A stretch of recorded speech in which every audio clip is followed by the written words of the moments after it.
At Dot and Company, we believe that all agencies deserve amazing account managers and that all of those account managers deserve to be supported, encouraged, and loved on.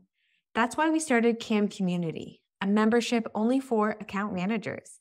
And inside, you'll gain access to the exact training we use to train our own client-facing account managers, but also access to all of our SOPs, processes, and live trainings on a variety of topics. If you're an account manager, this is the place you've been waiting for.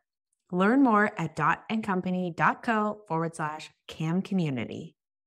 The main key is figuring out how do you hire really good people? How do you empower them? How do you delegate to them? How do you manage them and retain responsibility for the work, but not the delivery of the job? Welcome to the Happy Clients Podcast, brought to you by Dot and Company. Whether you're a virtual assistant, an agency owner, or a client-facing account manager, we all deal with clients. Lucky for you, client management is what we do best. Now, let's dig in, chat cam life, and have some fun along the way. Cheers to happy clients. Well, thank you so much, Craig, for coming on the show. I am so pumped to learn about your experience of running an agency for 15 years, which is wild. And you also consult a lot of agency owners. So I think this is going to be a really fun conversation. Yeah, I'm really excited. Thanks for having me on. Cool. Well, why don't you start by telling us a little bit about your background, how you got here, so that we can learn more about kind of your experience. Okay, perfect. So I started a PR company all the way back in 2002. I was 26. I had 6 months experience at a PR agency. And within about 4 months, I convinced myself that I knew more than the owner and that I could do a better job. And it was just like absolute arrogance. And, but I kind of sat there and, within a matter of months, I was already running his biggest account. And I kind of looked at how much the client was paying and how much he was paying me, and he had no involvement. Like, he was like, oh, go do it. It's amazing. And so I just went, you know what? Like, let me go do my own thing here. Let me back myself. And I'm a big believer in, if you're going to back anyone, back yourself, right? Because then there's no excuses. There's no one else to blame. So at 26 years old, full of arrogance and bravado, I started my little PR company, and we had a tech focus. I was quite a geek, so I was quite tech literate. And so I decided, let's start a tech company. The first year was brutal. Like, it was unbelievably challenging. I had one client paying probably the equivalent of $200 a month in fees. And that's what I lived on for an entire year.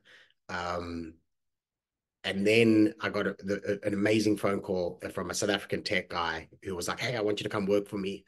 And I was like, no, I've got my own business. And he's like, I couldn't care. And that was it. And it kind of launch padded me. I suddenly had this name on my books of like this really good tech guy.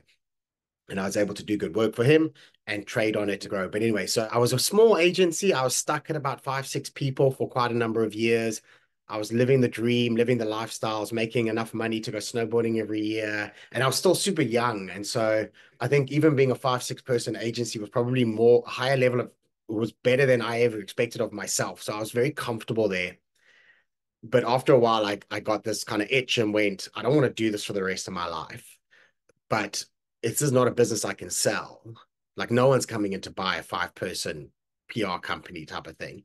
And so if I want to leave, I either have to leave through the bottom, like I wind it down, or I've got to grow and make it something that I could potentially exit with value. So I chose the latter. Part of the growth strategy was to find another agency that I could merge with to create like this acceleration and go like, hey, let's go. And social media, this is in 2010, social media had kind of like raised its head and was started to become a big deal. And given that we were traditional media agency, social was already on the radar. And it was a friend of mine who had started a social agency in 2006. So I was like, come, let's merge. So we merged our businesses. And it didn't take much longer than I just explained it. It was probably a day we decided, okay, we were playing golf and we're like, okay, let's do it. And then we did it, and it was very quick. But that made massive waves in the South African agency landscape. Suddenly people were going, wow, there's a traditional agency and a social agency, and they've merged. And so that was, we kicked off together beginning of 2011. In 2012, we were approached for our first acquisition conversation, which didn't work out, thankfully, because it was really bad. But at the end of 2013, we sold to WPP, and probably not for today's discussion, but it was a 7-day deal. It took 7 days from a Tuesday night. It was a Tuesday night. I got a phone call from WPP going, "Are you interested?" And the following Tuesday, the money cleared into our accounts. What? 7 days. And my son was born at that time. And so it was like the craziest 7 days you could possibly imagine. But yeah, so then suddenly we'd been acquired by WPP. We had a bit of money in the bank, and we had an earn-out. We had to stick around and make sure we hit our targets and stuff, which we did. And then I left at the end of 2016. And that was it. I took a year off to recover because it was brutal. I didn't know what was up and what was down and that kind of stuff. So I took a year off, and then, so I took 2017 off, and then 2018 started, and I was like, nope, I still haven't figured out what I want to do. So I was like, I'll just take 2018 off as well. And so the plan was to take a second year off and try and figure it out. And I had a few people that I knew who ran agencies who got hold of me and said, listen, like, they really need help. Can I go in and help them? I said, yeah, I'm happy to, but I'm not a consultant. Like, I don't want to come in and take on work. I don't want to come and work for you in a part-time capacity or anything.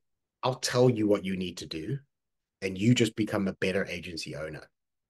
And they loved it. They were like, yeah, that's fantastic. And it suited me. It suited them. It was far more affordable for them, but a lot less of my time, which worked. And that was it. And then I kind of just went, well, technically that's a coach, right? So I became the agency coach, and when it was flying, it was going really well. And then COVID hit, and I had kind of like one of those Black Mondays where I just got a lot of phone calls going, hey man, like, listen, this is a non-critical spend. And so I had enough phone calls from clients. Then I phoned everyone who hadn't phoned me. I phoned them and said, if you're thinking about making the phone call, I don't want you to feel bad about it. I'd rather phone you and tell you I'm non-critical spend. If you're worried about money, cut all non-critical, including myself. And so I had 6 months of pretty much no income, back to square one. But it ended up being the best thing in the world because everything went online. I mean, prior to that, I would have to fly between Johannesburg and Cape Town in South Africa to see my clients. Oh, wow. And now I get to work with clients all around the world. We sit on calls like this, and I get to coach agencies through growth and escaping escaping that small stage, how to grow, how to exit, etc. So that's it. That's cool. Some of my stories I can give you. That's awesome.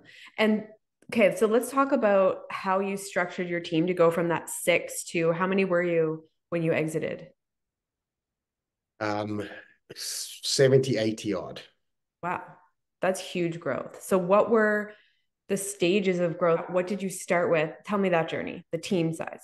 The problem with me being a 5-6 person agency is that I was the key client contact on everything.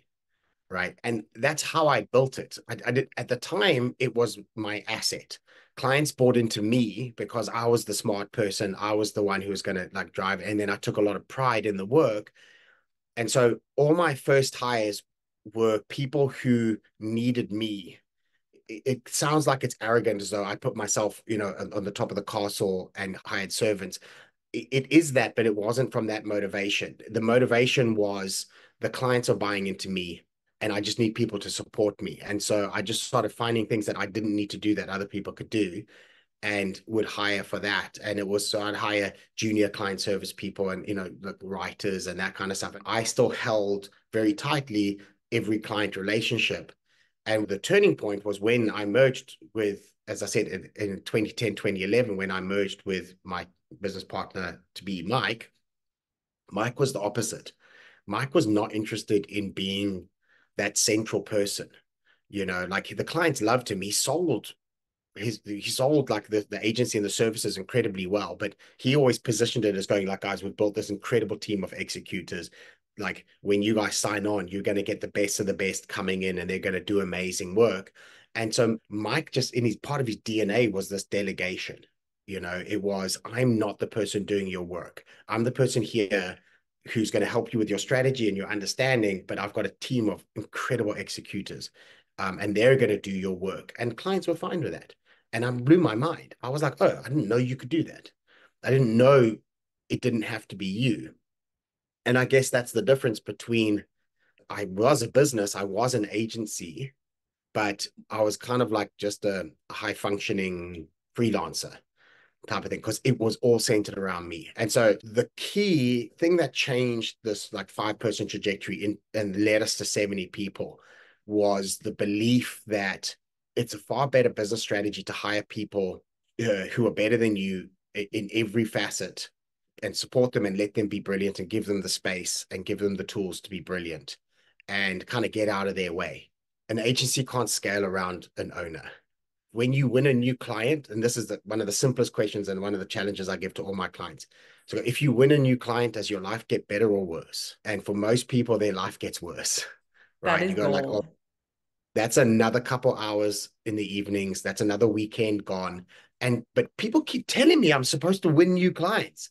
Everyone I work with tells me, oh, you got to go on growth and you got a 2x and 5x and x and blah, blah, blah. Right. But you're also, if you're 2xing your pain and because you just get busier, right, then winning is a bad thing. And human nature, we avoid anything that causes us pain. And if winning new clients is a painful experience, then you're going to stay small, right? And so a lot of my coaching is around going, how do you transition from that? How do you go from being small into medium and into this growth thing without it being painful?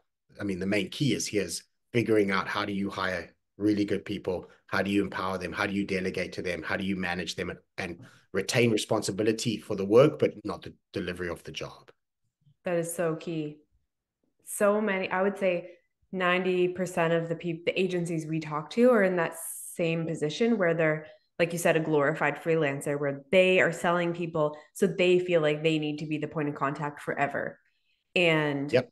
it's moving from there to real agency owner is where they kind of stunt their growth. So I think the way that you put it is, you cannot scale if you are that single point of contact. Also, if your life is getting worse when you're closing deals, you're not going to close them. Like you said, it's just in your subconscious. It's not going to happen. It's an act of self-hate.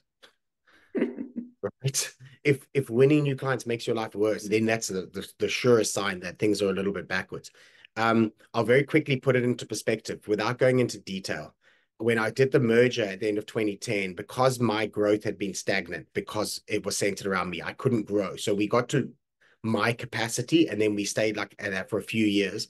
Then the agency that we merged with had been growing because he'd been able to delegate and build teams and empower other people. And that growth increased the value of that agency significantly more than mine. So when we merged, we weren't 50-50. I was a smaller shareholder, right? Because I'd come in with a fat business and he'd come in with a growing business. And so it was like 70-30, somewhere around there. The difference between me, the shareholding that I got, and what I would have, and if I'd been a 50% shareholder. So let's say I'd also managed to crack the code and start growing. If we'd been 50-50 shareholders, then when we did the deal versus me being a smaller shareholder because I wasn't growing, was in the region of about $750,000. Right. Wow. So, and that's a significant amount of money for what is a small agency, like 50, 60, 70 people is still not a massive agency, right? But $750,000 mistake is, to put it into very real numbers, is the cost of not figuring out how to grow. You don't have to. If you're wildly happy in a small agency, like, I really don't want to change that. Like, this is not grow or die. It's, if you do want to grow, if you do want to scale the business beyond your own scope, then you have to get a lot of stuff right. Because trust me, I've worked with enough companies to tell you that your effort has nothing to do with it. It's not about putting effort. It's not about working harder. Don't chastise yourself and go, I just need to work harder. It's not. You need to work less, right? I tell this joke often, but my mom always used to give me grief, and she still gives me grief, but my entire life, my mom called me lazy. She's like, my older brother and my younger brother worked really hard. My older brother's like this super nerd, like he's brilliant at everything he does, right? But he worked hard, and I was Mr. 51%. Like, all you need is whatever. It does 51% mean progress? I cared about progress, not perfection. Right? I was just like, if I only need 51 to progress, then 52 meant I worked too hard. Right. Like, you don't need to get 52%. You don't need to get 60 or 70% for an exam. Like, you just need to pass. Mm. My mom always called me lazy. And through work and everything like that. And what I figured out once I got through that merger and I started delegating and stuff, I realized that you can be lazy and build a business. In fact, it becomes an asset, it becomes a strength. I call it high functioning lazy. Right. So you get low functioning lazy, which is like on the couch, complete apathy, etc. And you get high functioning lazy, which is going like, am I the best person to do this? Is it absolutely necessary that I do this? Because if not, I'd rather just get someone else to do it. And I'll use my energy for growth. I'll use my energy on things that other people can't do. Right. If you embrace that high functioning lazy and as an approach, then just get other people to do the work. It's much easier, right? So like, and they want to do it. And yeah, I mean, like, it's an opportunity for people to show what they're capable of. I always say to people, I said, you've got to note the difference. If you go to every one of your employees and you say, do you want more work? They'll all say no. But if you go to them and say, do you want more responsibility? They'll all say yes. That's key. Right. I love that. And so it's not about giving them work, it's about giving them more responsibility. That's off of you. You're the hoarder of responsibility. You're at the top there, not letting other people be responsible for aspects that pertain to the running and growth of the business. That's key. So let's talk a little bit about the client service role, because that is what we talk all about. How did you transition from being the client facing person to then allowing your team? Was there certain hiring techniques? Was there accountability scorecards? How did you get over that hump? Because I think that's where a lot of agencies are right now. Okay, so there's good news and there's bad news, right? And I don't know which is which, okay? The first thing is to not make the problem worse. So if at like day zero and you just go, the moment you go, okay, I need to fix this. I've listened to this podcast, right? Like, I'm going to fix this. Step one is every client that you sign from inception, you vocalize that you're not the person, you're not the point person. You vocalize that there's a team. You take a client service person with you to the early meetings and you introduce them. And you say, listen, this is one of my client service people. If you got any questions, you give that person a speaking role so that they're not just a mute dummy in the room. Let them act, let them contribute to these meetings, let them represent the executional side of the business. It just is what you say it is to a client. If that's how you introduce it, that's the way that it is. If a client says to you, oh, I thought you were going to be my client service person, you quite literally say, like, I would love that too, but you just cannot afford me to be your point person. Right. And I'm involved in the strategy. I still have ultimate responsibility, but I'm responsible for the outcomes and ensuring that the team of people who do this deliver brilliantly. But also, I'm not as good as this person. Right. So if you know that you're not making the problem worse, every new client represents a step in the right direction. Then all we have to do is deal with the existing clients. And there's a couple of ways to deal with them. The first way is brute force. You just say, hey, guys, I'm introducing a client service person onto the team. What I'm asking for is 3-month grace period. Give this person 3 months to prove that it's better with this person than it is with me. And you hire someone who is better than you. After 3 months, the client will turn around and go, you know what? Like, it's actually working smoother with this person because they're professional, they're trained, they're not distracted by finance and HR and trying to win clients and new kids and all this kind of stuff, right? Like, that's their role. And that's why when you hire client service people, you hire people who are just that good in those areas. If you have a good enough relationship with a client to get that kind of 3-month grace period, then you're probably off the hook from an execution point. But you still need to take the client to lunch. You still need to pop in every month and go, like, check in, attend one status meeting. You still are responsible. You still got to make sure that the work is really good and that the client's happy and that they're comfortable with this new person. The alternative is to fire them, right? And that's okay. Because every client that refuses to let you go is holding you back. And yes, you allowed them to have that view of you. You allowed this, but just because you allowed it doesn't mean you have to honor. It wasn't a lifelong promise that you made. It was just how things used to be, and it's not how things are now. And if they're not willing to go along with the growth of your agency, then again, you just go, okay, like, I understand, but then we're going to have to give notice, and we will work out, let's agree on a notice period that is a healthy transition for you. You can find a new agency, and I'm going to continue to grow my business. And then you go out and win new clients, right? And the new clients come in under the new rules. When I said it's not great news and there's bad news here, something that people have to understand is you are going to lose every client that you have. That's okay, because you will fix them, and you will upgrade them with better clients under new rules, with better rates, better terms, bigger budgets, right? It is a process of shedding your skin and growing into a new skin, this constant shedding of skin. Every employee that you have will leave. They will all leave one day. Every single one. Some will leave after 6 months, some will leave after 6 years, some will leave after 20 years, but everyone leaves. You will lose every employee and you will lose every client. And when you do, you want to upgrade them. It's an opportunity to upgrade.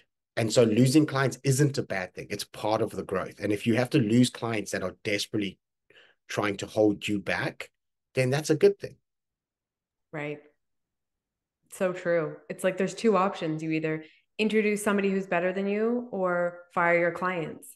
But I think what most agency owners do is what they think is option 3 is just to stay the same. And that's not an option. It is if you want. I'm like very pro-choice, right? Like if you're happy and with the status quo and you don't want to rock the boat or whatever, I'm never going to challenge that. As long as that's your chosen strategy, then we support that, right? If it's not where you want to be, then you do have to act on it, because sitting in that situation continues to entrench it deeper and deeper, right? And I'm convinced that it's a way bigger thing to you than it is to the client. That client won't think about it for more than an hour. And then they're going to go, okay, I'll give that person a shot.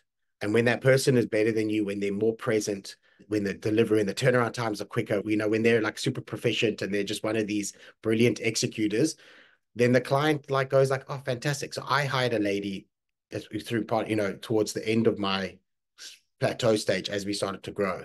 And I need an executor. I need someone who can do this without me.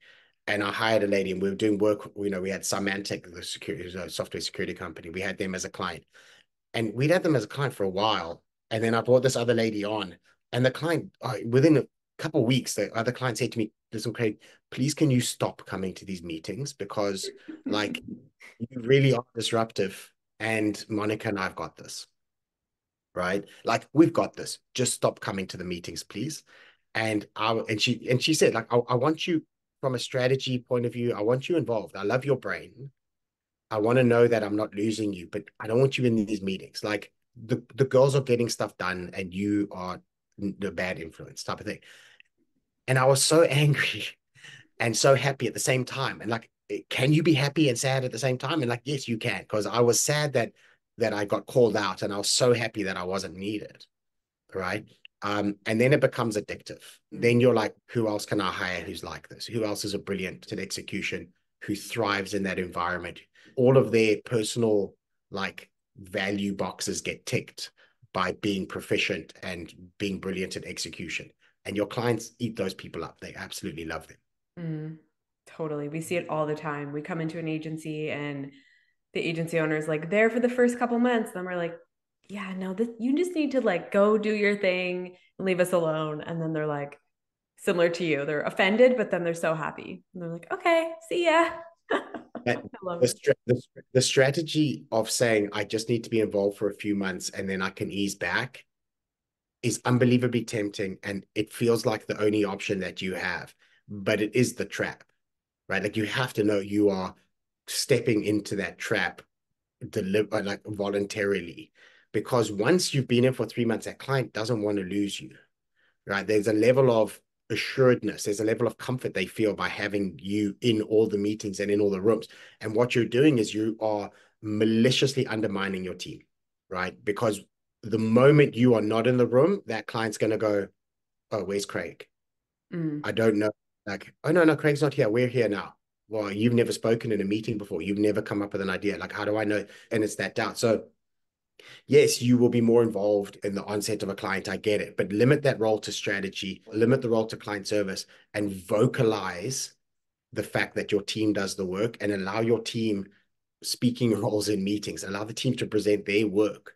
The best gift you could ever give to someone is a world-class introduction, right? Even if it's on the white lie side of the spectrum, right? When you introduce a client service person, you go, like in my case, hey, listen, your client service person is going to be Monica. She's incredible. She used to work at Ogilvy. Like, you know, she's got 15 years experience. She's worked on, these are the tech brands she's worked on. She's infinitely better at this than I am. And you're incredibly lucky because she was working on a client project that has literally just finished. And so the timing works out for you, but she is mind blowing. You're going to love it a bit. Like, what a gift you could give to a client service person.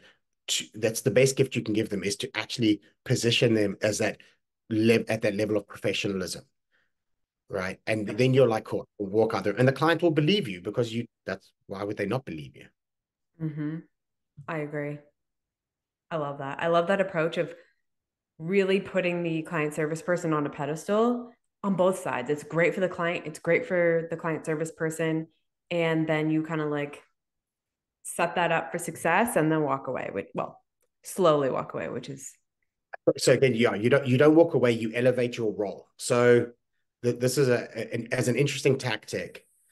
When I maintain close relationships with clients, like I always did, right? When I had my business partner, Mike, we split them a little bit, and we were like, okay, those guys like you more and these guys like me more. But I would say to my client service team, I say, your job is to represent the brand, right? And so there's an agreement between these two organizations. Let's say your client is a bank. You represent the bank. You work for the bank, not for the marketing manager, right? The marketing manager is a representative of the bank. Your job is to service the bank according to the scope, etc., right? My job is to work for the marketing manager. So I would have meetings. I would have like a coffee or a lunch with the client, and I would ask, like, what are your personal KPIs for the year? Like, what has the bank given you? Like, what do you need to achieve to get your promotion or to get your bonus, right? And is there a way that my agency can help facilitate some of those KPIs, right? But the number of times if the client contact person at a brand go, Craig, I hate it here.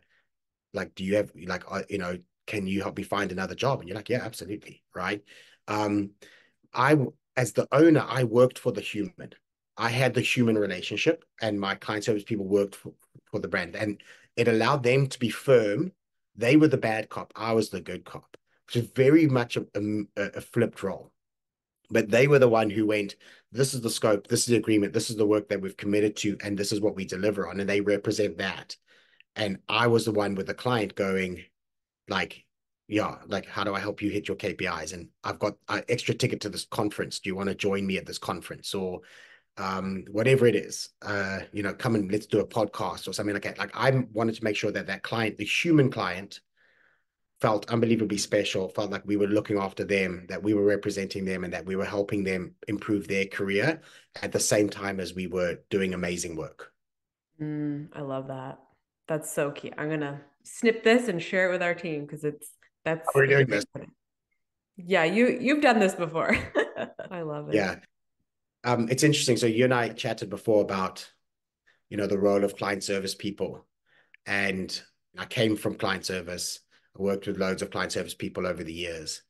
I can tell you now, it's difficult to know how to spot good client service people and bad client service people because often it's based on a misperception. And I think the misperception that a lot of people have around client service people is that they think that a client service person's job is to make the client happy. And often I work with agencies where they don't call them account managers or client service, they call them client happiness. And I'm like, no.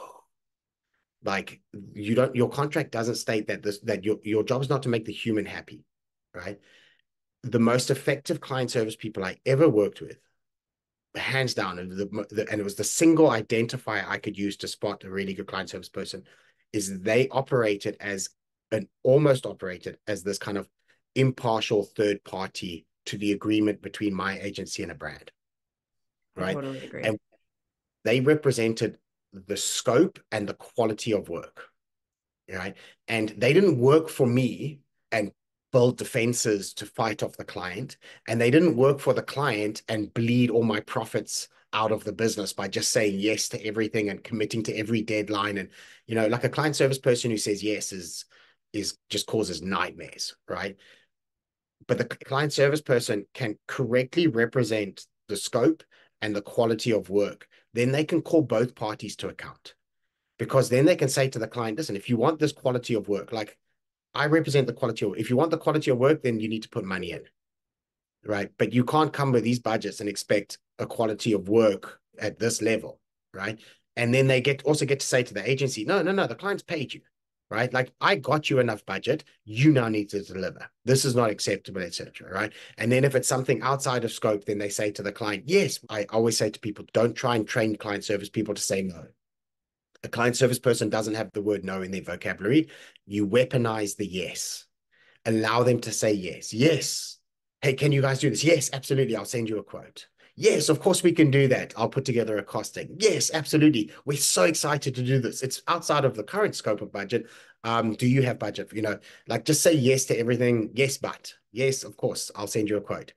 But the most effective client service people were the ones who were able to assume that kind of independent third-party role, who could hold the client and hold the agency to account around high-quality delivery.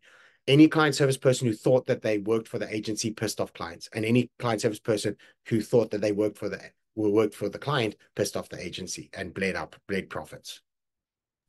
That is literally gold. I'm like, I need to share this with everyone I know. I think that is such a good methodology between client and agency, because I think people get confused of like, who am I representing?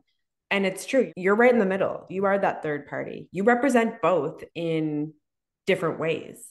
And if you're not thinking like that, the client service person, the account manager, represents the work.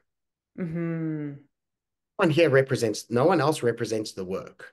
The client doesn't represent the work because the client controls the budget, right? And so their temptation is like to withhold budget, and that prevents the high level of delivery. And the agency's temptation is to withhold delivery because, or to hold back on delivery, etc. Having an account manager take on that somewhat impartial one, they go, I represent the work and the scope and the budget here. And I get to call out both parties because I am managing the relationship between the two parties. That's what account management is you are literally managing that relationship. You think you're managing the process of work. Yes, that is a large part of it. But if you had to kind of extract yourself and look at it from a helicopter view, you're actually managing the relationship between these two parties. And that relationship is governed by a scope and a contract and a budget. So that's actually what you manage. Mm-hmm. I love it. You're speaking right to my heart. I love it. Interesting, because it's one of the benefits of having specialized account managers who aren't employees, because they haven't been indoctrinated into the I work for the agency mindset. Listen, I mean, I sound really smart here, and what I'm saying is correct, but I got this wrong for a very, very, very, very long time, right? Like, I didn't understand this because I myself was an agency person. It was only once we got to a certain size when we could afford really good client service people that when the really good client service people came in, they called me out and they're like, no, it's like, that's not my job. My job is to represent this. When we were making enough money that I could afford good people, those good people came in and taught me how to do this account management and the client service correctly. And that's when I went, oh my word, like, can't believe I've been doing it wrong, or I've viewed the role of client service incorrectly for so long. Mm-hmm. That's so true. So how do you coach agencies? So obviously this is so awesome to just hear the knowledge that you bring, like decades of working in agencies. How can agencies work with you to help them with all of these aspects of growing and scaling? It's very similar to a business coach. So you get in contact and you book me, and the first thing we're going to discuss is where you feel stuck and what type of business you're trying to build. Not every person has the same desire for where they want their business to go. It's difficult if someone's a 4-person agency to go, I want to get to a 100-person agency. that's brilliant. I love the ambition, but you first got to get to a 10-person agency. So my coaching would kind of focus on going, let's get you out of the small phase and get you to here and establish it like that. I've got a coaching program, which is a hosted coaching program. So I take you through it and we have our calls, etc. And that's called Agency to Exit, which is agencytoexit.com. And those run, it's a 10-week program. Those run every 3 weeks. And that's kind of the full gambit. It's going from starting an agency all the way to exiting. This is what you need to know about how to build a high value agency. You know, the type of agency that someone will pay you handsomely for. But an exit doesn't have to be a sale. It could also be, I just want to go down to 1 day a week, in which case it's brilliant. So as I said, each conversation starts with going, what do you want? What's your life plan? Where do you want to be? How do you want to structure your business? What do you want it to represent to you in your life? And then if you can articulate that, I can tell you exactly how to do it. And I can work with you to set the business up in that specific way. But the advice changes depending on what type of business you're trying to create. So anyway, so I've got the Agency to Exit program. Otherwise, I do private coaching, which is we have alternate weekly calls. We have a very strict kind of set of deliverables of what we need to work on and set targets around revenue and accomplishments and goals and milestones. And then we get cracking. I've been told I'm aggressive. I get told by a few people. My disclaimer with most people is like, I'm a really nice guy. Attitude of like, if we're going to do this, let's do this. Knowing how to do something and not doing it is the next level of torture. Rather live in ignorance. Don't learn how to do something and then not at least try it. So I'm definitely on the more encouraging side of coaches. I don't just want to tell you how to do things. I want to empower you and get you in a position where you can execute and learn and go from there and actually get it done. The theory and the structure and stuff is relatively simple. It's not the most complicated formula.